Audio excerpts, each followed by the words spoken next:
Moldovan citizens have backed the country's proposed changes to its constitution and commitment to joining the EU by the thinnest of margins in a referendum. 동유럽 국가 몰도바에서 유럽연합 가입 및 이를 위한 헌법 개정 여부를 묻는 찬반 국민투표를 실시한 결과 찬성표가 과반을 겨우 넘긴 것으로 나타났습니다. Tell us more.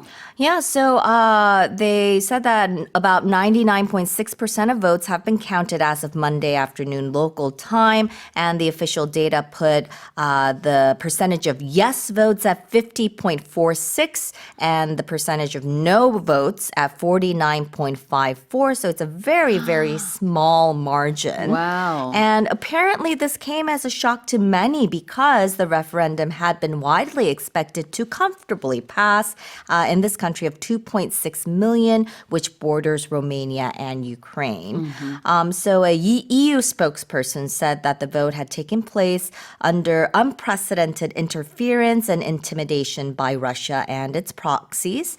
And the vote was also combined with presidential elections in which Maia Sandu, the incumbent pro-EU president, failed to win re-election outright, and it faces a second round next month. Sandu topped the election first round with 41% of the vote versus her closest opponents, 26%.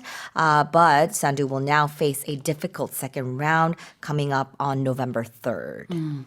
자, 이게 몰도바의 국민투표 결과입니다. 영어로는 referendum results라고 얘기할 수 있겠고요. Moldova is a former Soviet country, and as you said, it's next to Ukraine, Yep. it's also next to Romania, and the people of the country are saying they do want to join the EU, Yep. but only by a little bit. By a very, very small margin, yeah. 이 투표 결과가요, EU 조인하고 싶다가 50.46%, 조인하기 싫다가 49.54%. 굉장히 근소한 차이로 찬성표가 일단 더 많기는 했습니다. 자, 그러면은 여기서 이제 몇 가지 표현을 좀 볼 텐데요. Commitment to doing something. Yeah, so commitment to doing something means it's like a promise or a very firm decision to do something. So when you tell someone, I'm committed to this or I will commit to this, it means I'm promising you I will get this done.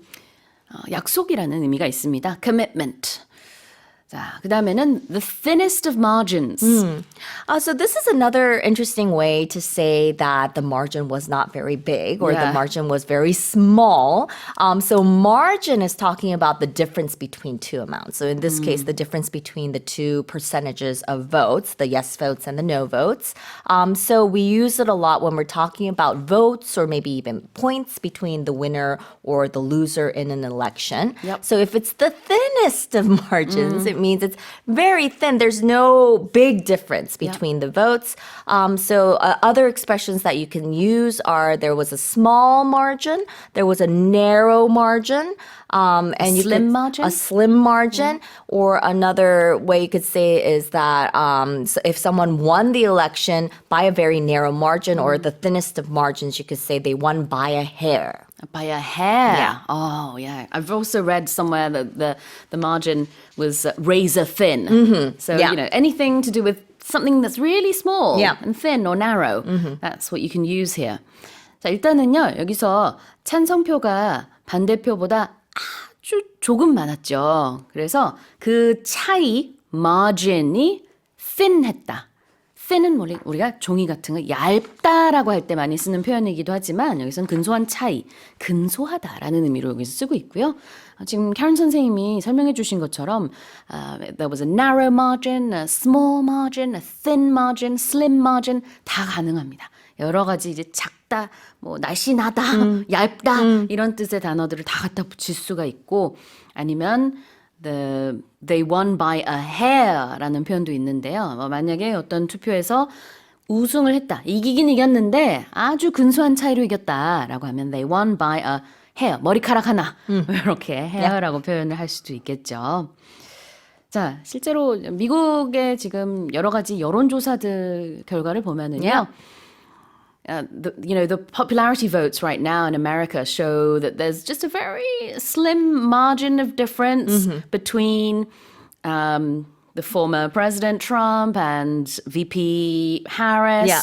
So we don't know who's going to win. Right. Because, all of the different polls show that there's a very, very slim margin. Right. The Who thinnest knows? of margins. The thinnest of margins. They're neck and neck. Exactly. 자, 다시 한번 읽어보겠습니다. Moldovan citizens have backed the country's proposed changes to its constitution and commitment to joining the EU by the thinnest of margins in a referendum.